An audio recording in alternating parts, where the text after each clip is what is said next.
Olá, seja bem-vindo, bem-vinda. Está começando a partir de agora mais uma edição do No Ar, o seu podcast. E ao meu lado, ele, sempre comigo, Hércules Ramos. Tudo bem, querido? Tudo bem, Manuel? Tô ótimo. Graças a Deus. E você, tá bem? Maravilhosamente bem. Se melhorar, vira festa. Ah, que coisa boa. E não é final de semana ainda. Não, né? Não é fim de semana. Manuel, certa vez você foi ao médico. Sim. Para uma consulta e o médico nem ao menos olhou no seu rosto, ficou ali compenetrado no seu aparelho celular e nem olhou no seu rosto. Já aconteceu um caso desse contigo? Acontece. De vez em quando acontece. Infelizmente, né? E você, teve experiências assim também? Sim. E o nosso convidado de hoje, nós iremos falar sobre esse e vários outros assuntos. Você sabe que o médico, ao se formar, ele faz um juramento. O juramento de Hipócrates. Certo. O Hipócrates nada mais é do que o pai da medicina moderna, né? A partir desse juramento, ele jura ser um profissional ético, mas em todos os segmentos existem os bons profissionais e os maus profissionais, os bons e os ruins. Perfeito, e aqui a gente está à frente de um bom, vamos dizer, excelente profissional, que se chama Lindivaldo Souza, que vai falar pra gente aqui sobre o papel da humanização dentro da medicina. Sim. E é muito importante fazer esse papel da humanização na medicina, porque as pessoas enfrentam diversos problemas e a saúde, ela, quando a gente traduz esse nome, significa bem-estar. Todo mundo quer ser tratado bem. Acho que curar em todas as instâncias da vida, seja na saúde física, na saúde espiritual, na saúde familiar, enfim. Nós temos diversas saúdes. Sim. E saúde significa bem-estar, qualidade de vida. Todo mundo quer ser tratado com qualidade. Verdade. E são poucas as pessoas que trazem um olhar humano para um paciente dentro das clínicas médicas. E a gente está aqui com o Lindivaldo, que traz esse olhar humano. Ele vive essa humanidade junto com o seu paciente. Médico Lindivaldo, clínico geral conosco, seja bem-vindo. Muito prazer estar recebendo você aqui no nosso podcast, para a gente conhecer um pouquinho da sua história, para a gente conhecer como tem sido esse seu trabalho, como que você vem realizando esse processo de humanização com os seus pacientes. Mas eu acredito que até chegar, né, a ser esse profissional médico, você tem muita história para contar para a gente. A gente vai começar o nosso podcast começando pelo início da sua vida. Então, trazendo aqui inicialmente aquilo que você pode nos contar que impulsionou a você a se tornar o médico que você é. Conta pra gente qual a tua trajetória. Vamos lá. Olá, pessoal. Queria agradecer primeiramente pelo convite de estar aqui contando a minha história.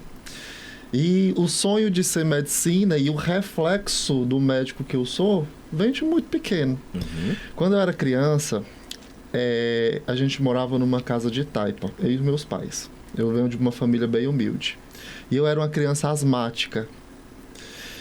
A asma, hoje, conhecedor da fisiologia, eu sei o porquê que minhas crises pioravam à noite e não durante o dia. E aí todas as noites, quando eu estava em crise, era uma dificuldade muito grande para poder procurar o serviço de saúde nesta época. Eu tinha em torno de 7, 8 anos. O hospital mais próximo do município era em torno de uns 30, 40 quilômetros de distância. Meus pais não tinham um transporte para poder me levar. E aí eu ficava a noite inteira com falta de ar, a noite inteira. E eu tinha a sensação de que quando eu tinha o vento no meu rosto, batendo diretamente no meu rosto, esses sintomas de falta de ar melhoravam. Mas a gente também não tinha sequer um ventilador em casa. E aí eu lembro muito do meu pai e minha irmã passavam a noite me abanando com um chapéu. E quando era pela manhã, a gente pegava um carro pau de arara e ia até o hospital mais próximo. Quando eu chegava lá, que fazia medicação, que passava pelo médico, era medicado, e eu tinha uma melhora exponencial, eu ficava extremamente admirado para aquela profissão. Quem é este homem? Quem é esta mulher que tem o conhecimento de aliviar o meu sofrimento, de tirar a minha falta de ar? E aí foi quando eu comecei a admirar o profissional médico. Só que, para a minha realidade, ser médico era impossível. Eu estudava da zona rural, porque eu sou da zona rural de Tamboril, aqui no Ceará. Então, todos os dias para eu ir para a escola, eu tinha que pegar o pau de arara, 5 horas da manhã, para poder 7 horas estar no colégio mais próximo.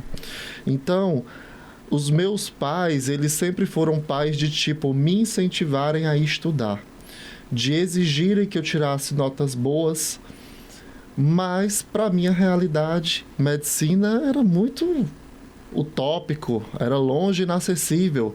Na minha época, as pessoas diziam assim: fulano de tal terminou os estudos, e se referia a terminar o ensino médio. Não tinha ninguém da minha convivência que tinha ensino superior.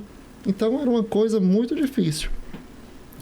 E aí, quando eu completei 16 anos, sempre fui um aluno estudioso, apesar de eu estudar em escola pública, o ensino, querendo ou não, é um pouco mais fragilizado pela estrutura em si.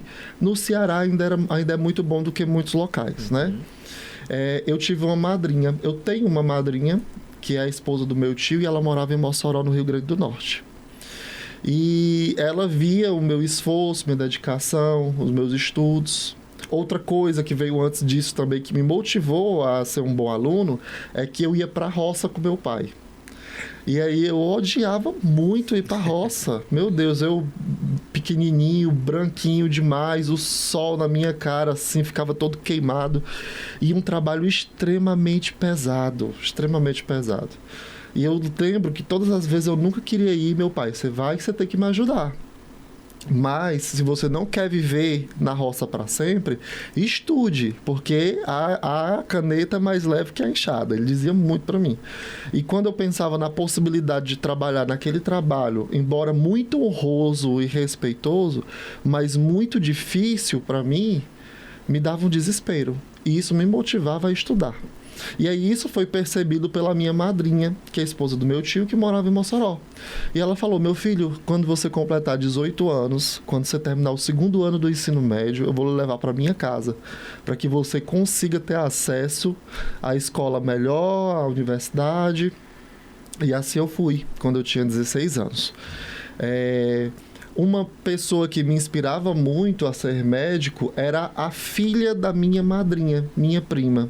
Ela não era médica, mas ela era a pessoa que mais teve acesso à educação e mais chegou longe da nossa família, até hoje. Hoje ela é pós-doutora pela USP em Medicina Veterinária. Então ela chegou, foi a primeira pessoa que foi, com toda a dificuldade que a gente tinha há 15, 20 anos atrás, e conseguiu ser exemplo para mim e para o resto dos meus primos, minhas irmãs também, e para as irmãs dela. E aí eu fui morar com minha madrinha. Mesmo lá, eu fui para uma escola estadual, porque embora ela tivesse a vontade de me ajudar, a gente nunca foi uma família rica que tivesse condição de bancar um estudo. E aí eu comecei a ir para o colégio estadual, em Mossoró, no Rio Grande do Norte. E para minha surpresa e decepção, como eu fui para uma escola de uma cidade maior, eu estudava no Sucesso, zona rural, distrito de Tamboril. Parece o destino, né? Sucesso. Era sucesso. E aí, lá, quando eu cheguei em Mossoró, uma cidade de quase 1 milhão de habitantes, sim, então uma cidade muito maior, muito mais desenvolvida. Mas, por incrível que pareça, o ensino público era muito pior. Isso me desanimou de uma maneira. Era greve do Estado na época, era professores faltando, era faltando professores em disciplinas. Então foi muito difícil ter uma preparação mínima. E aí eu lembro que, quando eu terminei o ensino médio, que eu fiz o Enem, eu não passei em absolutamente nada, nem no curso menos concorrido. Então, nisso eu já me desestimulei total. Imaginava tentar qualquer graduação, pelo menos para ter um ensino superior. E aí eu comecei a trabalhar numa loja e comecei a pagar meu próprio cursinho, já que eu não tinha passado em absolutamente nada. Quando eu comecei a pagar o cursinho, eu vi e tive contato com muitas pessoas que estudavam e tinham sonhos muito grandes. Por isso que o exemplo, ele é fundamental. Sim. O exemplo, ele literalmente arrasta. E dentre os que estavam lá, eu nunca me esqueci do Januário. Januário era um aluno do cursinho que estava no cursinho há 5 anos. 5 anos tentando medicina e nunca tinha conseguido passar. Hoje não, medicina é bem mais fácil de passar. Sim. Pela quantidade de vagas, mas antigamente ou era escola, ou era faculdade federal, ou estadual, ou bolsa integral pelo programa Universidade para Todos, que à época era o que existia. E aí eu vi o Januário, estava do meu lado, quando estava saindo na rádio o resultado do vestibular da Universidade Estadual do Rio Grande do Norte. E aí ele ouviu que ele tava com um fonezinho, acho que era um Walkman na época, um negócio assim. Famoso Walkman. Um celular, acho que era um celular já. E aí saiu o nome dele. E foi uma felicidade tão grande, ele chorava tanto. E foi assim, todo mundo ficou extasiado na sala de aula, o professor parabenizando, todo mundo abraçando. E aí isso me motivou a continuar e seguir e persistir pelo meu sonho. Eu fiquei pensando, poxa, se Januário tivesse desistido no primeiro reprovação dele, ele não estaria vivendo o grande sonho dele hoje. Foi 5 anos. Ele já poderia ter tido outra graduação, mas ele não seria feliz plenamente como o médico que ele vai se tornar, como o que ele tanto almejou chegou. E aí o Januário foi meio que um gatilho assim. Se ele conseguiu, eu também consigo. E aí eu comecei a estudar bastante. Pra valer. Pra valer. Estudei e eu dizia que não iria fazer outra coisa se não fosse medicina. Nesse meio tempo fui estudando, fui fazendo Enem. Em 1 ano de Enem eu consegui passar em engenharia na Universidade Federal Rural do Semiárido. Aí a família fica. Porque a gente coloca a nota porque a família fica, né? Tenta, vai, consegue. Aí eu, não, gente, eu não vou ser feliz sendo engenheiro. E aí eu continuei estudando. Isso foi 2002, eu saí e não passei nada. 2013 eu passei em engenharia. No Enem de 2014 para 2015, eu estudei muito. Meus pais já conseguiram fazer um esforço, a minha família inteira, para se juntar e pagar o cursinho para que eu pudesse só estudar, porque o trabalho atrapalhava nos estudos, né?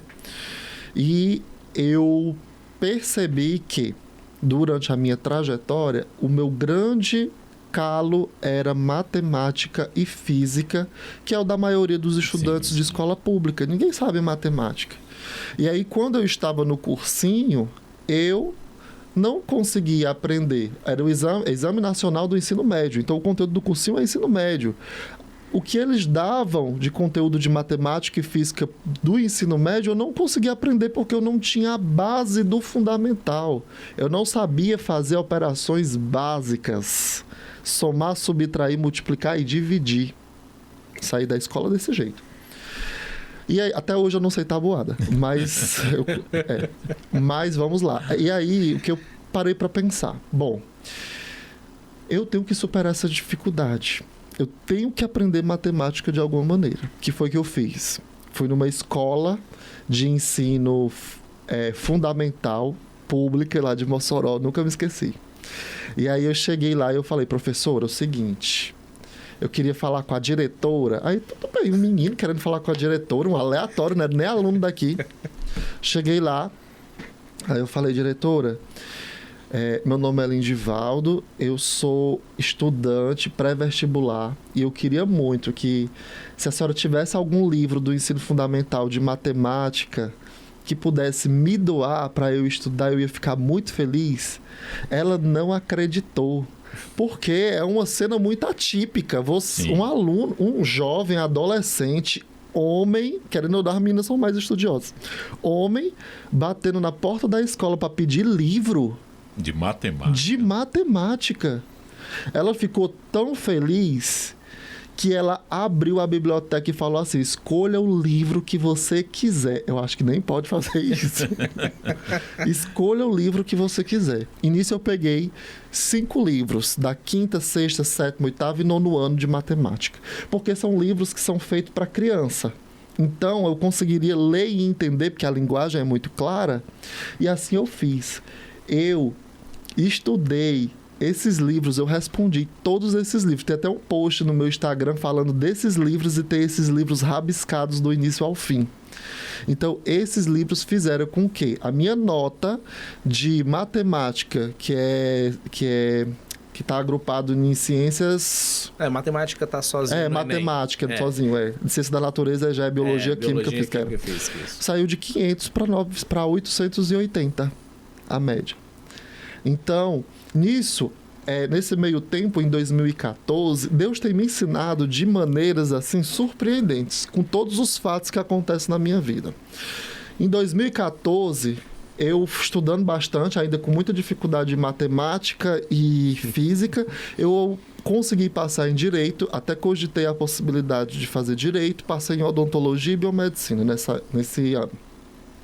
E aí eu pensei, vou para Odontologia. É o mais próximo que eu posso chegar. Só que para fazer odontologia, isso foi bolsa integral pelo programa Universidade para Todos. E Direito foi na Estadual do Rio Grande do Norte e Biomedicina na Federal do Piauí. O que tem tudo em comum? Doutor. Direito, biomedicina. Não chama de doutor sem ser doutor, né? Pois é. Mas eu queria alguma coisa da área da saúde. Direito nunca foi uma coisa que eu almejei. E aí a minha família, entra, tá perdendo a oportunidade. Eu até pensaria em ir para odontologia, se odontologia fosse em Mossoró, no Rio Grande do Norte, mas Mossoró foi em Natal. E para eu morar sozinho, pagar aluguel, lavar roupa, fazer comida, teria que ser uma coisa que realmente estivesse no meu coração, valesse a pena. E para mim, odontologia não valia. Então, com relação a isso, eu preferi deixar... Não, eu vou tentar de novo. Neste mesmo ano, com a mesma nota do Enem, eu fiquei na 5ª suplência de medicina na Universidade Federal de Sergipe.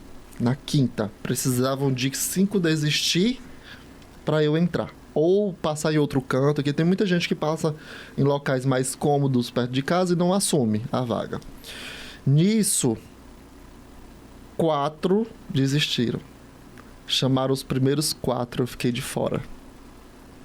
Eu fiquei triste, por um lado, mas fiquei muito feliz, porque o primeiro vestibular para medicina, que antes era o vestibular vocacionado, que era só específico, da UERN, eram 13 vagas de medicina na Universidade Estadual. Eu fiquei, sabe em quanto, minha gente? Chutem aí. Se você ficou feliz, você ficou aí. Isso antes. Ah, certo. Antes, que foi o meu primeiro vestibular para medicina, quando eu não passei em nada. Eram quantas vagas? 13. Vamos dizer que você ficou no 40º lugar? 900.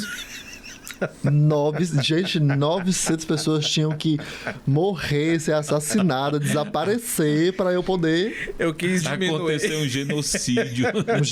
Um negócio assim, grande, entendeu? Uma bomba atômica. A bomba de Hiroshima. Para vocês verem como era concorrido. Demais. Muito concorrido. Eu fiquei em 900. Aí já era para eu ter desistido total, porque eu não teria possibilidade nenhuma. Aí foi quando entrou o Januário e me inspirou. Nisso, de 900, no ano seguinte eu fui para 300, fui para 94, e aí eu cheguei em 5º. Na 5ª suplência, né? Chamaram 4, fiquei de fora, fiquei triste, mas muito feliz devido à minha evolução, que já foi... tinha que morrer menos gente. Gigante, não, só bastava matar um. O desafio era menor. Cada vez menor. Mas aí veio um sentimento que eu não me orgulho, que é o orgulho. Veio o orgulho, veio a falta de humildade, e aí... Isso em 2014. Eu imaginei, eu só preciso estudar mais um pouquinho para poder passar. Um tiquinho. Quando, na verdade, eu precisava estudar tudo e mais um pouquinho. Mais um pouco. Outra coisa, eu tinha vergonha de perguntar ao professor na sala de aula, porque eu achava que minha pergunta era uma pergunta boba e que os outros iam mangar, me julgar de alguma maneira, então eu guardava muitas dúvidas com esse medo. E aí, por conta deste orgulho, eu fiz o Enem de novo. da posição de quinto, ao invés de eu passar, eu caí para 90 e alguma coisa. Foi tão, assim, frustrante para mim, de uma maneira que eu fiquei assim, poxa, eu acho que não é para ser. Porque não, isso já era o terceiro ano. Quarto, eu conto o terceiro porque foi os 3 anos pós primeiro Enem, que foi em 2012, quando eu ainda estava no ensino médio. Januário passou em 5. Eu tá chegando aos 5 anos do Januário, pelo amor de Deus. E aí, eu fiz uma revisão, onde era que eu estava errando, o que era que eu tinha errado, e aí eu percebi que eu tinha agido com orgulho, não preciso estudar muito, só um pouquinho. Exatamente. Que tal controlar o meu ego, ter mais humildade, pedir mais ajuda. E aí foi quando eu comecei a estudar novamente, muito. Eu comecei a não me importar com o que os outros achavam, e eu comecei a tudo que eu tinha dúvida, por mais básico que fosse, professor, me tira essa dúvida, professor, me ensina, professor, não sei. Professor, escreva bem aqui que eu não entendi. Pega aqui na minha mão, literalmente. E aí foi quando eu também fui, que veio essa onda de humildade, de reconhecimento da minha pequenez, que eu fui na escola pública pedir os livros, que era onde estava sendo meu ponto fraco. Eu respondi todos esses livros. Eu comecei a fazer uma redação, que a minha redação também era de 520. A gente não aprende a escrever na escola pública. E aí, a minha redação era 520. Eu comecei a fazer redação toda sexta-feira, era o dia da minha redação, durante o ano inteiro. E aí, a minha redação, que foi de 520, eu tirei 920. A matemática, que era 500, no máximo 600, foi para 880. E aí, a minha média do Enem ficou linda. Só que eu cometi não digo que foi um erro, porque Deus sabe de todas as coisas. Sim. Isso aconteceu para mim, para eu me tornar uma pessoa até melhor, um estudante melhor. Eu queria ficar na Universidade Estadual do Rio Grande do Norte. Eu já morava com minha madrinha, que me deu apoio. Eu já tinha casa, conforto, roupa lavada. Não queria sair da zona de conforto. Não queria sair da zona de conforto. E aí eu coloquei a minha nota para a UERN, que era onde tinha em Mossoró. Não sei se vocês sabem, mas o Enem existe a nota, os pesos, de acordo com o curso ou com a universidade. Sim. Que algumas disciplinas valem mais, outras valem menos. Na Universidade Estadual do Rio Grande do Norte, linguagens tinham um peso muito grande. E linguagens foi a prova do Enem, ela é muito grande, muito exaustiva. Você sempre tem que escolher uma disciplina para você, no final, você chutar. E aí eu tinha escolhido linguagens e foi a minha nota menor. Coloquei lá, e aí a minha nota caiu, mas eu tinha esperança de entrar na lista de espera, né? A primeira menina que passou na primeira suplência na Universidade Federal do Rio Grande do Norte tinha a nota menor do que a minha. Eu fiquei muito arrasado também, e aí minha família caiu em cima. Como é que pode? Você não quer sair de Mossoró, pelo amor de Deus. E aí eu abri o SISU, que eu coloquei a nota, depois abriu o FIES. No FIES eu coloquei minha nota, passei no FIES, só que foi numa época que cortaram verba do FIES, graças a Deus, que aí o FIES só cobria 30 mil reais por mês, por semestre, e a faculdade era que daria 5 mil por mês. Sim. A faculdade custava 7 mil reais a mensalidade, então o FIES só cobriria os 5 mil, 2 mil eu teria que pagar. E a gente não teria condição de pagar moradia, casa, aluguel e mais 2 mil reais. Não teria.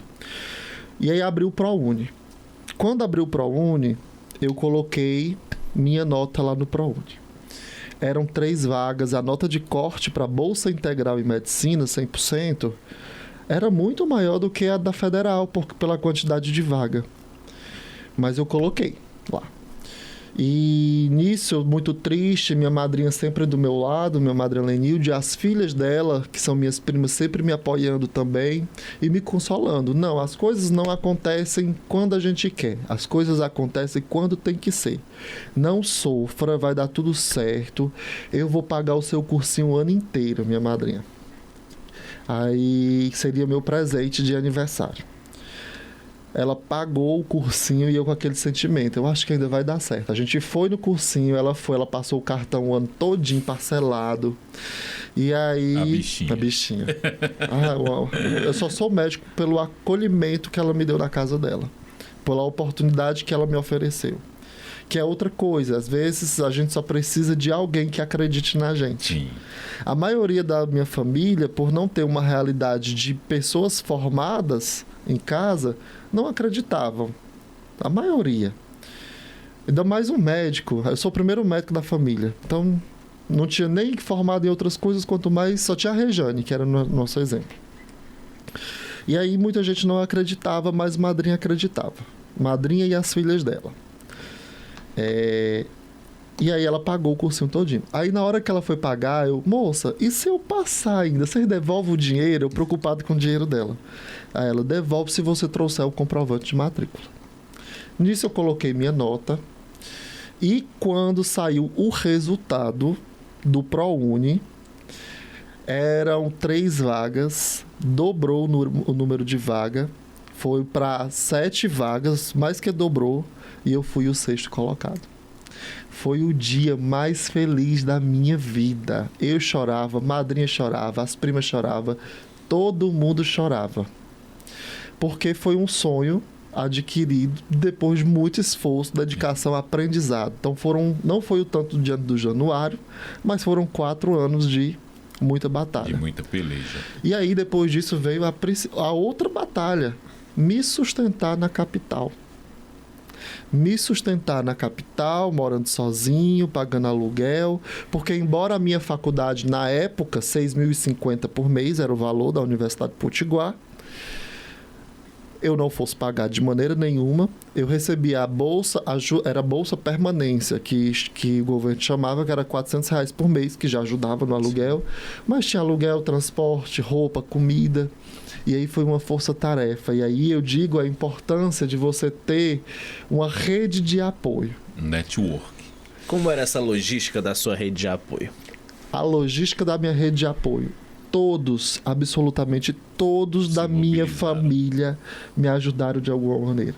E eu vou citar o nome deles aqui. Cite o nome. Minha mãe e meu pai começa por eles, né, me ajudando. Eles me mandavam R$200, que era o que podia na época. A minha irmã, que morava no Rio de Janeiro, mandava R$100.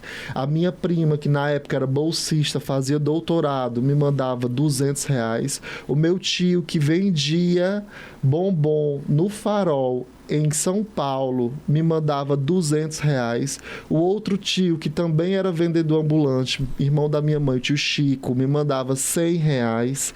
Minha madrinha fazia a feira, botava numa caixa, colocava no ônibus para eu receber na rodoviária todo mês. E foi assim que eu consegui me formar. Uma verdadeira força-tarefa. Força-tarefa. Durante esses 6 anos foi desse jeito. Então, hoje eu sou médico, hoje eu sou feliz na minha profissão, tenho um reconhecimento, principalmente dos meus pacientes, graças a todas essas pessoas que estiveram comigo e me apoiaram em absolutamente tudo. E dando uma olhadinha no teu Instagram, eu vejo muito a palavra atendimento humanizado. Essa palavra está muito em voga no momento. Humanizado, humanizado, humanizado. O que é de fato um atendimento humanizado? É saber ler nas entrelinhas, é diagnosticar aquilo que o paciente não falou? Atendimento humanizado se resume a: o que eu gostaria que fosse feito comigo ou com alguma pessoa que eu amo? Como eu trataria... Chega, eu me emociono. Como eu trataria esta pessoa se fosse a minha mãe? Como eu trataria esta pessoa se fosse a minha irmã ou um dos tios que tanto lutou, trabalhou no sol para poder me ajudar a me formar? Então, isso é um tratamento humanizado. É fazer com o outro o que você gostaria que fosse feito com você e com as pessoas que você ama. E uma outra situação, doutor, ainda dentro dessa pegada do atendimento humanizado, como tratar de uma forma humanizada quem tem uma doença crônica, quem tem uma doença incurável e quem está em um estágio terminal? Essa é a parte mais delicada e mais difícil. Para mim, mais difícil não é cuidar do doente. E nem é quando um paciente morre. Todo mundo pensa que, para mim, é quando um paciente morre, mas não é. Até porque os meus pacientes, normalmente eles morrem, dependendo do lugar que eu estou trabalhando também. Eles morrem quando você já tentou todas as alternativas e mesmo assim a doença progride. Em todo mundo tem um início, um meio e um fim. Então, na maioria das situações, quando um paciente meu falece, que meu público maior é adulto, é idoso, é diferente da pediatria. Pediatria não, criança não é para morrer, criança é para viver sempre. Mas um idoso muito idoso é o ciclo natural da vida. Ciclo natural da vida. Né? Às vezes, muitas vezes para mim, o fim não é o fim, mas o alívio do sofrimento. É tanto que eu busco muito aliviar o sofrimento, porque cuidado paliativo nada mais é do que você dar qualidade de vida a uma pessoa até o fim da vida. Esse é o principal princípio do cuidado paliativo. Mas a parte mais difícil é conversar com a família, é dizer a má notícia para quem fica, é dizer a má notícia para aquele paciente que está doente e que tem consciência de tudo na sua vida. Que foi o caso da minha paciente do publicação que viralizou. Imagine você, o princípio de qualquer atendimento humanizado é você sempre se colocar no lugar do outro. É escutativa. Escutativa, para você conhecer como é a personalidade da pessoa, suas crenças, sua religião, a forma como ela lidar com o mundo, com as informações e com as situações. Mas imagine você ter que ouvir de um médico que a sua doença não tem mais tratamento. Então, dizer e a maneira como dizer, esta é a parte mais difícil da minha profissão. Mais difícil. Você dizer que para aquela pessoa não existe mais um tratamento curativo, que é só paliativo. O que é que significa isso? Eu vou cuidar de você até o último dia da sua vida, mas eu não consigo mais mudar o curso da sua doença. Ela vai evoluir. Tudo que eu fizer vai ser para mitigar a sua dor. Exatamente. Mais ou menos nesse sentido? Nesse sentido. Então, esta para mim é a pior parte. Esta para mim é a maior dor e o maior desafio. É quando eu perdo um paciente e eu tenho que comunicar à família a dor de receber a notícia de que uma pessoa que você tanto ama já não está mais neste mundo. É uma dor irreparável. É uma dor assim que não tem explicação, porque eu sei que eu já perdi uma pessoa que eu tanto amo. Sabe? E isso eu falo no âmbito de um hospital que eu tenha estrutura para fazer tudo. Existe a dor também que eu sinto de ver que um paciente tem alguma proposta de tratamento, ele tem a opção, eu tenho o que fazer por ele, mas eu não tenho como fazer por ele devido à estrutura do ambiente que eu estou. E eu já passei por isso muitas vezes. Eu nunca dormi na minha vida com o peso na consciência de ter sido a causa ou precipitado ou piorado a situação do paciente. Mas eu durmo, às vezes, muito triste porque eu fico pensando, a Dona Maria, se eu tivesse um exame de potássio, se eu tivesse exame de sangue, eu poderia ter feito diferente por ela. Mas não é culpa minha, é culpa da estrutura de saúde. E eu já perdi muitos pacientes, tipo assim, é difícil para mim chegar um paciente parado que eu falo assim, o coração sem bater, morto. Mas quando eu toco, eu sinto que o paciente ainda tá quente e ainda tá mole, e aí eu reanimo. Eu consigo fazer o coração voltar a bater de novo. Só que assim que eu acabo de reanimar, e agora? Cadê o exame? Cadê a gasometria? Cadê o raio-x para eu tentar saber qual foi a causa da parada? Porque eu tenho que reverter a causa. Porque se eu não reverto a causa, o paciente vai parar de novo. E aí morre. Então, isso já aconteceu muitas vezes. E aí eu fico tipo assim... Ele estava sentindo o quê? Aí o familiar fala. Porque na emergência, não é para Claro que a história clínica ajuda muito, mas eu preciso ter exame que me ajude a tirar da emergência real ali. E aí o paciente, não, eu estava tossindo, doutor, tinha algum problema de saúde, hipertensão, diabetes? Aí tinha hipertensão, diabetes, tratava. Isso na agonia, o paciente acabou de ser reanimado. Aí não tratava direito, então pode ser doença renal crônica, que pode estar acumulando potássio, que pode estar causando uma hipercalemia, que pode ter feito o coração parar. Eu fico nessas coisas porque eu não tenho um exame palpável, objetivo. E aí eu fico tentando intervir numa situação que eu não tenho certeza. E isso é muito frustrante, muito frustrante. É por isso que eu saí da maioria dos locais que trabalham também e não tenho o mínimo. Sobre os atendimentos realizados pelo senhor, o senhor já traz aqui pra gente algo que já marcou, que ficou em você, que foi o atendimento de uma paciente que virou história, todo mundo conheceu e te deu mais visibilidade. Eu queria que você trouxesse pra gente aqui no podcast um pouco dessa história. E se você pudesse contar pra gente, além do que está escrito lá no post, para que a gente possa entender de uma forma cada vez melhor tudo o que o senhor passou com essa paciente. Desculpa estar chamando de senhor. Não. Eu fui tenente médico da Força Aérea Brasileira, com relação a respondendo a essa parte do senhor, né? E eu entendo perfeitamente que senhor é uma forma de respeito. Sim. E eu sempre chamei senhor, senhora, quem eu tenho mais respeito ou uma idade maior. Infelizmente, algumas pessoas interpretam senhor como chamando de velho. Era uma coisa que me dava muita raiva eu dizer senhora e a pessoa responder senhora tá no céu. Aí eu, ai, que raiva. Do etarismo. Exatamente. Sendo que, como eu entrei na Força Aérea, eu já entrei como aspirante a oficial e me tornei tenente. Tinha muitos suboficiais que tinham 80 anos lá e eles tinham que me chamar de senhor pelo respeito, entendeu? Sim. Então, fique tranquilo com relação a isso. Com relação a esta paciente, Dona Ilha. Dona Ilha foi uma paciente muito querida e eu encaro a visibilidade que eu já tinha uma visibilidade boa. Eu tinha uns 12 mil seguidores no Instagram. Nada se compara a 105 mil seguidores, né? Mas eu tinha uns 12 mil. E eu encaro isso como um presente dela.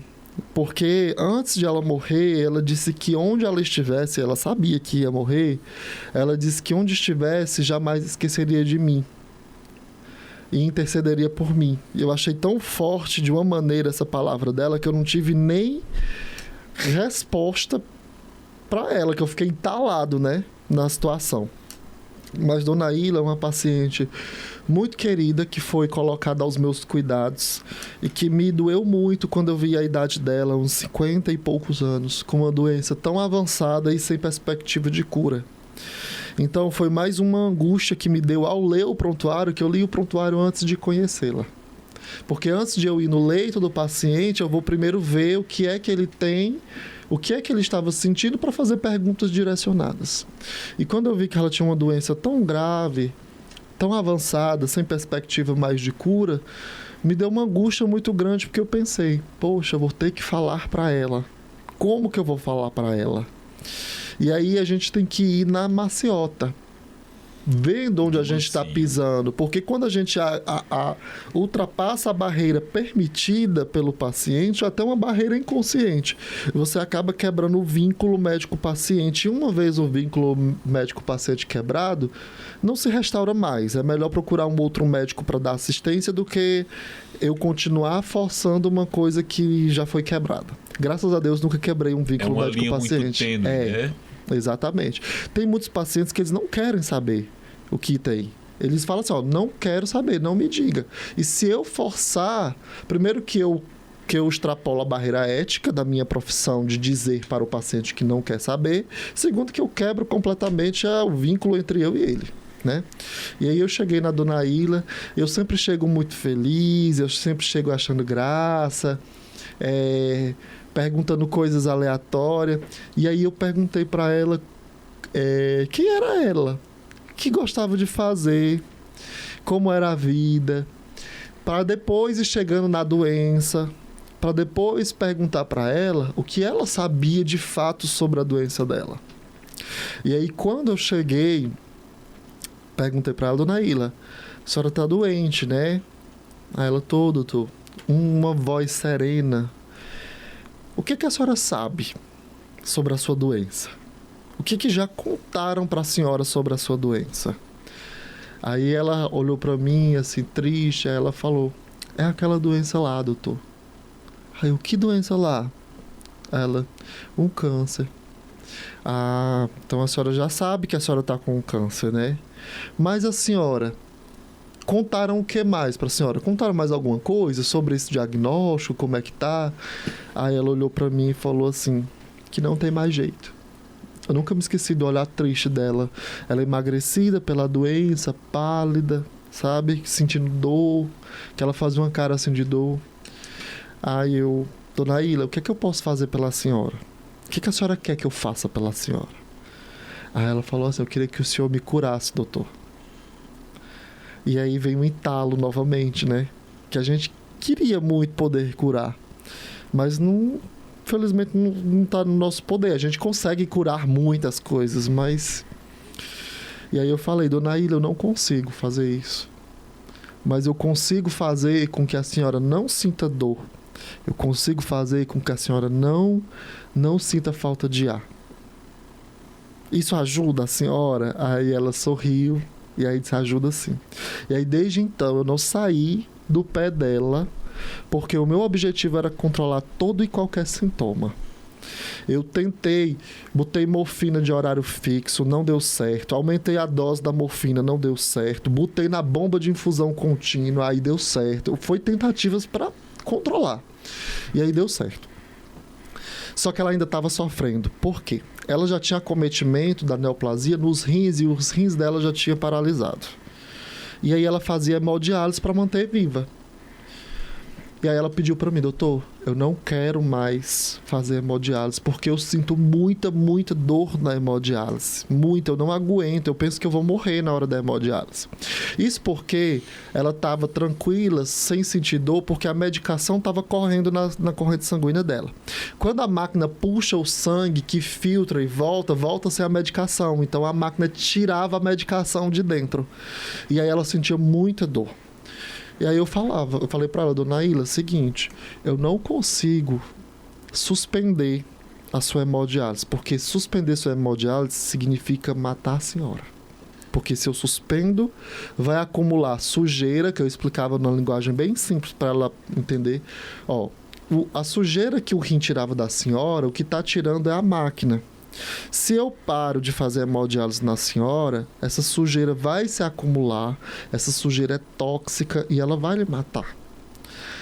Eu não consigo fazer. Se a senhora fosse começar a fazer hemodiálise hoje, eu poderia dizer que a senhora não iria começar. Porque uma coisa é eu não insistir fazendo novos tratamentos, mas o tratamento que já está, eu não posso tirar no cuidado paliativo.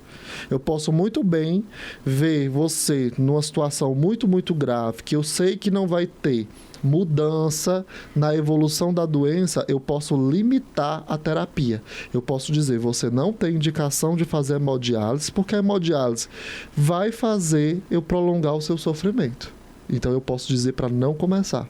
Mas uma vez que já começaram, eu não posso tirar, porque significa tirar, abreviar a vida. Eu falei para ela: Dona Ilha, vamos fazer o seguinte, no dia que o nefrologista vier fazer a hemodiálise para a senhora, eu vou conversar com ele. Porque aí, isso era uma sexta. Sábado e domingo, eu não estou aqui no hospital. E a senhora tem uma hemodiálise marcada para amanhã. Como a senhora não tem nenhuma urgência dialítica, eu vou conversar com o nefrologista para não fazer sua hemodiálise no sábado, para na segunda a gente fazer no dia que eu esteja aqui, porque eu fico do seu lado manejando a sua dor, para a senhora não sentir dor. Tudo bem? Aí ela: tudo bem, doutor. Ficou super feliz. Nisso, como ela era uma paciente que já sabia que ia falecer, ela já sabia de tudo que estava acontecendo com ela. Ela estava num quarto de hospital, um quarto completamente fechado. Quando dá assim 5 horas da tarde, é aquela penumbra que nem é de dia, nem é de noite, que é um tempo que, para mim, como eu tenho hábito de sentar no terreiro do interior da minha família nesse horário, é um momento bom. Mas quando você tem uma experiência ruim nesse horário, eu não sei dizer, É um vazio. é um vazio. Traz É uma aquele aura crepúsculo, negativa. né? Que tipo, nem é noite nem é dia, é o limbo. E tava aquele quarto do hospital tão triste. Aí eu fui falar com a fisioterapia. Vamos levar ela lá pra fora pra ela ver o céu? Vamos levar? E aí eu consegui chamar o transporte do hospital, consegui levar a fisioterapia junto. Aí o pessoal veio pegar ela, a gente levou. E aí levamos para o terraço do hospital. E era um final de tarde muito bonito. Ao fundo, o pôr do sol. Do outro lado, chuva. Um cheiro de terra molhada. Aquele cheiro maravilhoso de terra molhada que a gente que do Nordeste sabe o quanto é maravilhoso. E lá ela sentindo aquele cheiro, ela super feliz. E aí eu, Dona Ilha, a senhora gostou? Aí ela, gostei muito, doutor. Muito obrigado por tudo que você está fazendo para mim. Tudo. Aí eu, não tenho de que agradecer não, Dona Ilha. Aí foi quando ela disse, eu nunca vou esquecer de você. Por onde eu for, eu vou interceder por você. E aí eu fiquei com um entalo grande, né? Que eu sabia que a hora dela estava próxima, porque cada dia que passava os examezinhos dela estavam pior. E aí eu falei, Dona Ilha, eu também nunca vou esquecer da senhora. Nunca. O que a senhora me ensinou, livro nenhum me ensina. Porque imagine você ter a resiliência, você sabendo que você está nos seus últimos dias de vida. É muito desesperador, pelo menos para mim, na minha pequenez, eu não teria sabedoria sabendo que eu não vou durar um mês, entendeu? É assim uma coisa que não cabe no meu coração imaginar. Então, eu tinha uma empatia, e eu imaginava assim, se fosse minha mãe, se fosse minha tia, se fosse alguém que eu tanto amo. Então, eu cuidava muito bem dela. E aí, uma coisa que ela manifestou, eu falei assim, a senhora quer comer alguma coisa? Porque é cheio de restrição, mas paciente em final de vida, eu tirar ou colocar uma comida não vai fazer viver ou mudar. Então, eu libero para todos o que quiser. Quer chupar um picolé de morango? Vai chupar um picolé de morango. Eu vou realizar todos os desejos. Se, claro, não fizer um mal ali na mesma hora, né? Que eu não vou, por exemplo, dar uma buchada para ela que está com o intestino inflamado, né? Uma buchada de bode. De bode, não tem como.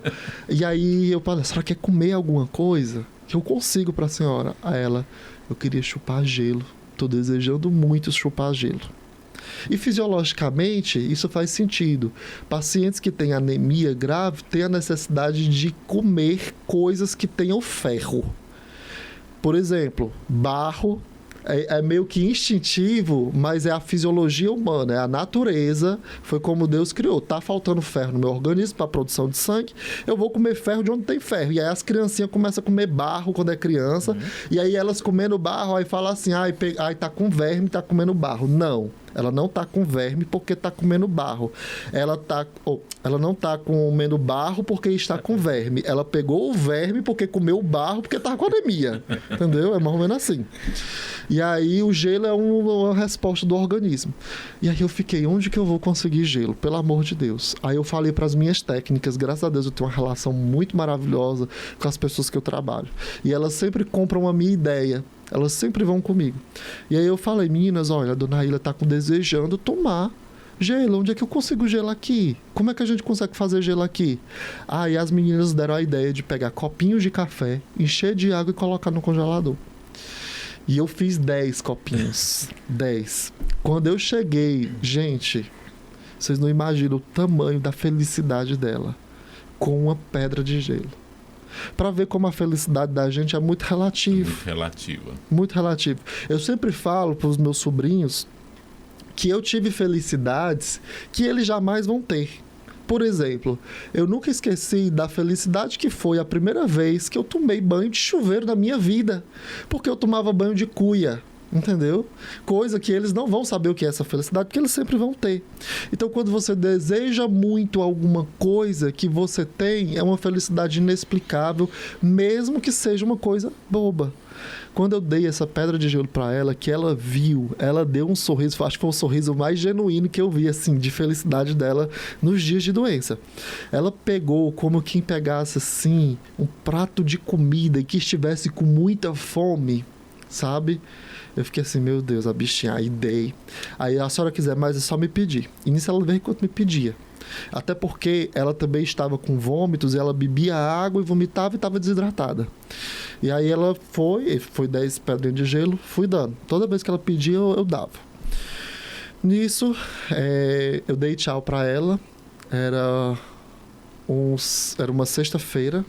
Isso tinha passado uma semana do início de tudo. Na sexta-feira eu dei tchau para ela, consegui controlar bem a dor dela. Os filhos, ela tinha 3 filhos, que foi muito difícil para esses filhos porque ela aceitava, mas os filhos não aceitavam a realidade da doença dela. Eles ficavam o tempo todo pressionando. Elas ficavam o tempo todo pressionando os filhos, tipo assim, dê um jeito, faça isso, doutor, não tem mais o que fazer, entendeu? E ela não, ela muito serena.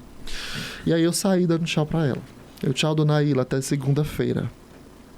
Aí ela, tchau, doutor. E aí ela me deu tchau e sorriu. E aí eu fiquei, por um momento, passou assim, pode ser o último. Mas eu imaginava ainda que, de fato, ela estaria comigo na segunda, porque os exames dela não estariam tão alterados. No domingo, eu estava de plantão na emergência do hospital, que é no térreo. E aí ela estava internada na torre. Eu terminei de almoçar, a emergência lotada. Aí eu falei, amiga, eu tava com a minha amiga Eduarda, amiga, segura aí as pontas que eu vou lá em cima, vou ver como é que está a dona Ilha. E dar um gelinho pra ela, que ainda tinham 2 gelos. Eu vou dar um gelinho pra ela. Quando eu subi, na hora que eu cheguei no quarto, era a hora que ela estava morrendo. Que os filhos estavam do lado, que ela deu assim o último suspiro e parou. Os filhos começaram a se desesperar, choraram, e eu só conseguia ficar parado olhando. Eu não era o médico assistente naquele dia. Quem estava lá no dia era a doutora Mirella. Ela disse para eles, os filhos, que ela tinha falecido, e eu parado olhando. Eu fiquei tão péssimo, tão angustiado, tão triste, que eu não tive reação nenhuma. Fiquei horas e horas parado em pé. Quando eu tive reação, foi para tocar nela, fechar os olhos dela e entregar ela a Jesus. Eu falei, descansa, dona Ilha. Extrema unção. Extrema unção. Descansa, dona Ilha. A senhora já foi guerreira demais.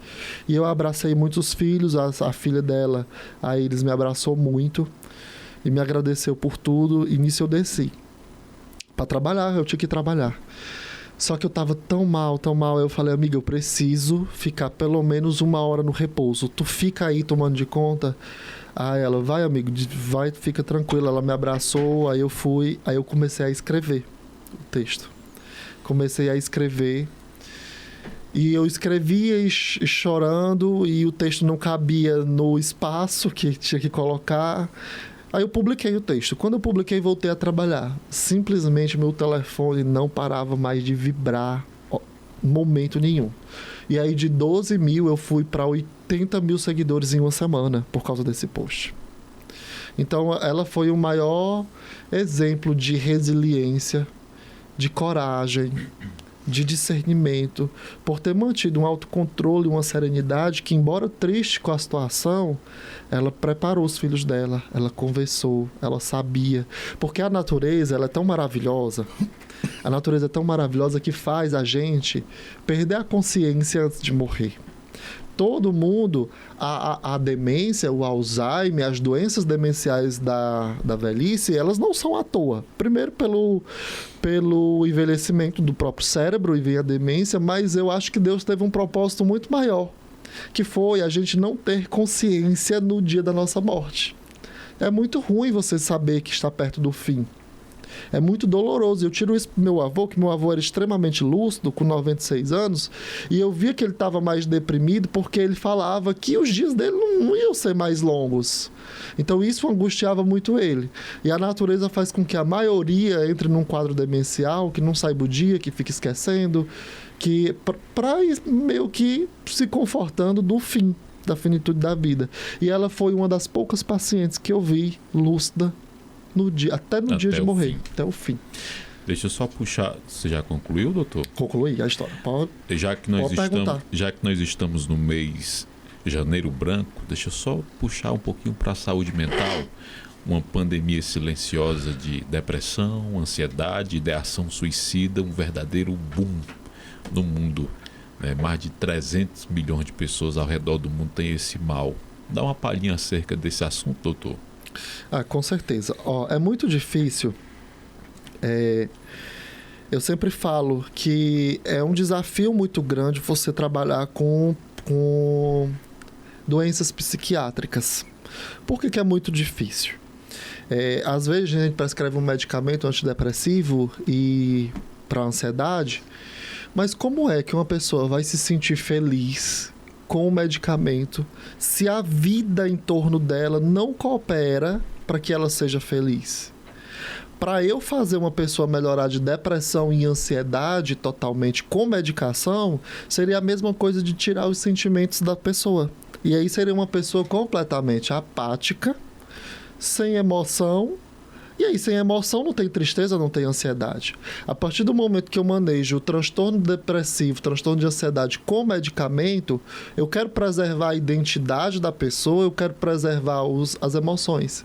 Só que é uma pessoa que sofre muito por algumas brigas familiares, são pessoas que passam dificuldades financeiras, são pessoas que não têm uma rede de apoio, são pessoas frustradas na vida em determinada situação.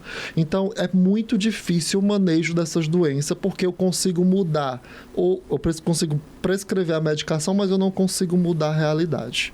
E aí, a cada dia que passa, as pessoas estão mais ansiosas e mais depressivas, também por conta da globalização do mundo, infelizmente, das redes sociais.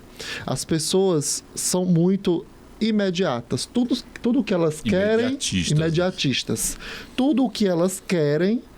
Eu quero pesquisar qualquer coisa, quero saber sobre qualquer coisa, está na palma da mão. Quero fazer isso... Consegue rápido. Quero fazer um Pix, tudo.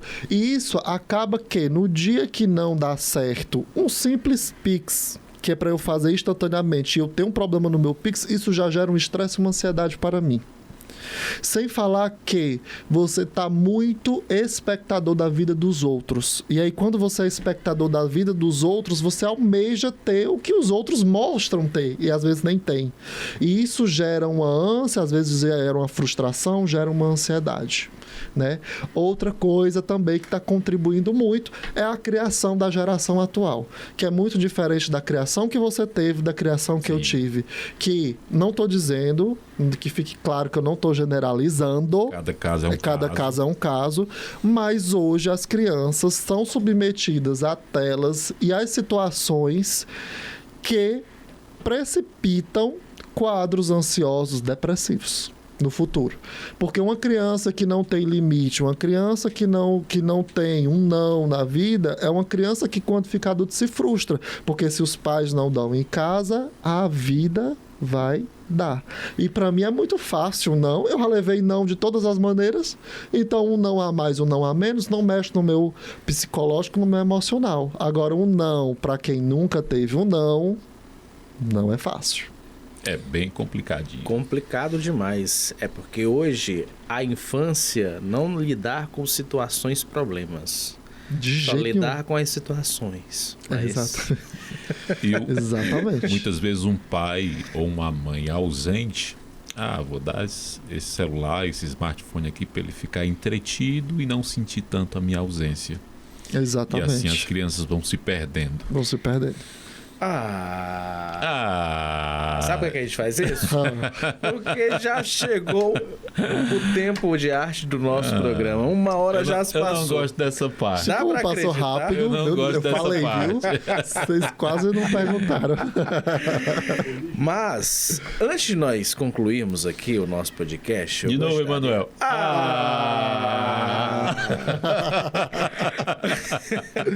Antes de nós concluirmos o nosso podcast, eu gostaria que o senhor trouxesse algo que provavelmente a gente não tenha perguntado, que seria importante dizer nesse último momento, e que você deixasse um recado para os futuros médicos do nosso país. Porque hoje a gente tem visto que existem muitos cursos de medicina, há muitos sonhos como os do senhor, de pessoas querendo se tornarem médicas.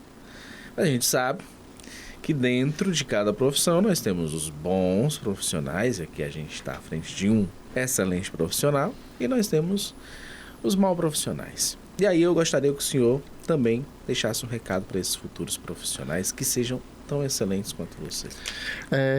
Eu vou aproveitar até o gancho, porque teve esse negócio do ENAMED, Sim. das universidades com a nota baixíssimas, né? Que realmente é uma vergonha. Mas eu queria dizer para os estudantes de medicina que me seguem que não é a universidade que faz o profissional que você vai ser. Tá? A faculdade, ela serve como mostrar o caminho a ser trilhado. E aí, o profissional que você vai ser depende única e exclusivamente de você. Eu, durante muitas vezes na faculdade, eu tive situações em que, esse conteúdo era para ter sido dado melhor. Não foi dado. Se não foi dado, mas eu tenho consciência que eu tenho que aprender, então eu fui estudar por fora. A parte de ginecologia e obstetrícia da minha faculdade foi muito deficitária. Para vocês terem ideia, no meu internato, eu vi um parto normal de longe, eu não tive a oportunidade de partejar uma mulher. E aí eu fiquei pensando, poxa, como é que eu vou sair preparado para fazer um parto, dar assistência a um parto no interior? Não vou sair. O que foi que eu fiz? Fiz a prova da Liga Acadêmica de Ginecologia e Obstetrícia, fiz a prova de um estágio e fui para a maternidade por conta própria, através de um estágio extracurricular. E lá eu fiz 20 partos, 4 eu fiz sozinho, porque não deu tempo nem chegar o obstetra. Então, e na minha primeira semana de formado, quem chega? Uma moça de 16 anos em trabalho de parto, na minha primeira semana. Se eu não tivesse... Prova de fogo. Se eu não tivesse tido a expertise e a habilidade de procurar por fora e entender a limitação da faculdade, eu não seria o profissional que eu sou hoje. A grande maioria dos alunos que estão aí nessas universidades que não oferecem o mínimo, elas podem não oferecer o mínimo, mas você pode oferecer o seu máximo. Sim. E aí o profissional, a competência vai depender do quão você quer ser bom. Porque hoje é muito fácil. Hoje tem videoaula, tem livros virtuais, tem apostila, tem os guidelines, que são as atualizações médicas mais recentes que tem no mundo. Então, só depende de você querer ou não querer. Agora, se você for completamente passivo da realidade da sua faculdade, infelizmente, você vai ser só mais um médico medíocre que está saindo como tantos aí, né? E o ponto-chave para ser também um bom médico é a questão de se colocar no lugar do paciente e encarar o paciente como alguém muito importante para você. Que se chama empatia. Empatia. E ter a disposição e o interesse de ajudar. Já dizia São Francisco, quem não vive para servir, não serve para viver. Então, que tenhamos essa consciência que, além da nossa profissão, que a gente precisa para ganhar dinheiro, sobreviver, pagar nossas contas, também é uma profissão que lida com o sentimento, com a vida e com a saúde dos outros. Então, é uma responsabilidade extremamente grande para fazer de qualquer jeito. Então, é isto. Perfeito, né, Hércules? Maravilhoso. Deixa eu só aproveitar o meu lugar de fala. Agora, na hora. E fazer só um adendo e só uma notinha de rodapé. Ele falou sobre a pessoa que come terra. E tem um termo técnico para a pessoa que come madeira, uma caneta, terra, síndrome de pica. Exatamente. Exatamente. Síndrome de pica. Perversão do apetite. Sim. Doutor, para além do atendimento público, também realiza atendimento particular, privado. E aí, onde as pessoas podem encontrar o senhor? As pessoas podem me encontrar tanto em atendimentos online, através do link na bio do meu Instagram, como na Home Lab, aqui em Quixeramobim, e na Laboratório Alfa, em Tamboril. E como te encontrar no Instagram? dr.lindivaldo com D mudo. Vou fazer que nem uma emissora aí. Repita. Repita. dr.lindivaldo com D mudo. Perfeito. Vai me achar lá. Foi um prazer todo nosso recebê-lo aqui no nosso podcast. A sua história, as dedicações que trilhou e que ainda trilha durante a sua profissão são incríveis. Tratar o ser humano como ele merece não é para todo mundo, e o senhor tem essa sensibilidade.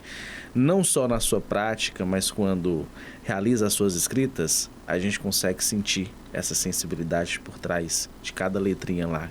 Eu li o post, eu tenho que falar post, né? Eu li o post, é o que dá luz. Eu li o post. É leiturista agora? Eu li o post do relato que o senhor trouxe da dona Ila, pela primeira vez quando chegou ali na minha timeline. Eu chorei nesse dia, vendo cada parte do texto com aquela incrível sensibilidade que o senhor trouxe a partir da vivência que você teve. Não é fácil escrever, e ainda mais sabendo que você escreveu após vivenciar o momento de Após vivenciar. Pedindo ali 1 hora do seu tempinho para desabafar. E aí, encontrando nas redes sociais esse desabafo e fazendo a gente se aproximar da realidade de quem a gente não conhece, mas que nos faz entender que a vida é sobre brevidade e que muitas vezes a gente precisa lidar com o inesperado ou com o esperado também.